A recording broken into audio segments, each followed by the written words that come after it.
आज हम स्टार्ट करेंगे फुटप्रिंट विदाउट फीट का फोर्थ चैप्टर, जिसका नाम है ए क्वेश्चन ऑफ ट्रस्ट। इस कहानी में एक आदमी होता है जिसका नाम है हॉरेस डेनबाई, जो कि 50 साल की होता है। उसे फूलों से एलर्जी होती है, इस कारण उसे गर्मियों में काफ़ी ज़्यादा छींकें आती है और उसे फीवर हो जाया करते हैं।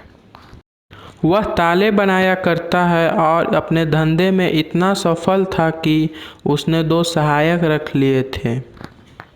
हॉरेस डेनबाई के सभी पड़ोसियों और उनके जानने वाले को यही लगता था कि वह काफ़ी ईमानदार आदमी है, लेकिन ऐसा नहीं होता है।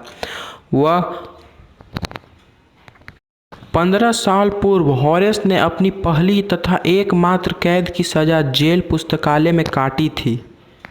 हॉरेस को दुर्लभ तथा महंगी पुस्तकें से प्यार था, इस कारण वह वर्ष में एक बार किसी तिजोरी से धन चोरी करता था। हर वर्ष वह बहुत सावधानी पूर्वक योजना बनाता था कि वह क्या करेगा। वह इतना माल लूट लेता था कि 12 माह तक उसका काम चल सके तथा एक एजेंट की सहायता से वह पुस्तकें खरीदता था। जुलाई माह की चमकती धूप में चलते हुए उसे निश्चय हुआ कि इस वर्ष की चोरी भी अन्य चोरियों की भांति सफल रहेगी। 2 सप्ताह से वह स्टॉव ओवर गैरेज स्थित एक घर का अध्ययन कर रहा था। उसके कमरों को, उसकी बिजली की तारों को, उस तक पहुंचने का रास्ता तथा उससे जुड़ा बगीचा आदि को उसने देख सुन लिया।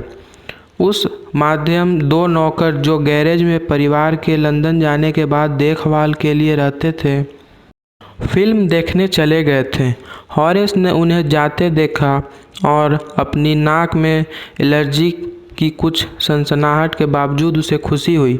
वह बगीचे की दीवार के पीछे से बाहर निकला, अपने औजार को जो एक थैले में सावधानीपूर्वक रखे थे अपनी पीठ पर डाल लिया।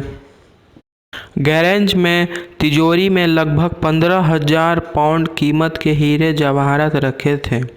यदि वह इन्हें एक एक करके बेचेगा तो कम से कम 5,000 पाउंड तो मिल ही जाएंगे। यह राशि उसे अगले वर्ष तक खुश रहने के लिए पर्याप्त थी। पतझड़ में 3 बहुत रोचक पुस्तकें बाजार में आने वाली थी। अब वह उन्हें खरीदने के लिए धन जुटा लेगा। उसने नौकरानी को चाबी रसोई घर के दरवाजे के बाहर एक हुक पर लटकाते देख लिया था। उसने दस्ताने पहने, चाबी ली तथा दरवाज़ा खोला। वह अपनी उंगलियों की छाप न छोड़ने के प्रति सदा सावधान रहता था। एक छोटा सा कुत्ता किचन में लेटा था। हॉरेस ने उसके नाम से उसको पुकारा। ठीक है सैरी, हॉरेस ने गुजरते समय कहा। कुत्ते को शांत रखने के लिए उन्हें सही नामों से पुकारना बहुत लाभकारी होता है तथा उन्हें प्यार दिखाया जाए। तिजोरी ड्राइंग रूम में थी, एक घटिया चित्र के पीछे। हॉरेस को एक क्षण के लिए मन में आया कि वह पुस्तकों की बजाय चित्रों का संग्रह किया करे, पर चित्रों को रखने के लिए बड़ी जगह की ज़रूरत होती है। छोटे से घर में पुस्तकें रखना ही बेहतर रहेगा। मेज पर फूलों का बड़ा सा गुलदस्ता रखा था। हॉरेस को नाक में सुरसुरी हुई। उसने हल्की सी छींक मारी और फिर अपना थैला रख दिया। उसने सावधानी से अपने औजार व्यवस्थित किए। उसके पास नौकरों के घर लौटने से पूर्व 4 घंटे थे। तिजोरी खोलना उसके लिए कोई कठिनाई की काम न था। आखिरकार सारा जीवन उसने ताले और तिजोरियों के साथ ही गुजारा था। चोरों की सूचना देने वाला अलार्म बहुत बढ़िया था। वह तार काटते हेतु हॉल में गया। वह वापस लौटा तथा उसे फूलों की गंध पुनः आ जाने से जोरदार छींक आ गई।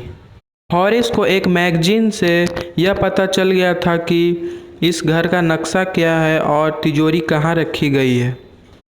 हॉरेस को बहुत ज़्यादा फूलों से एलर्जी थी, इस कारण उसने अपना चेहरा रुमाल से ढक लिया।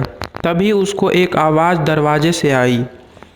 क्या तकलीफ़ है? सर्दी लगी है अथवा धूल की एलर्जी है? एक आवाज़ आई। इससे पूर्व कि हॉरेस कुछ सोच पाता, हॉरेस ने बोल दिया, धूल की एलर्जी।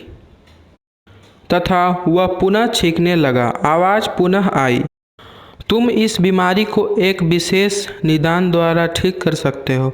यदि तुम्हें यह पता चल जाए कि कौन सा पौधा तुम्हें यह बीमारी देता है, मेरे विचार से तुम किसी डॉक्टर से मिलो यदि तुम अपने काम के बारे में गंभीर हो। मैंने अभी अभी तुम्हारी छींक को ऊपरी मंजिल से सुना।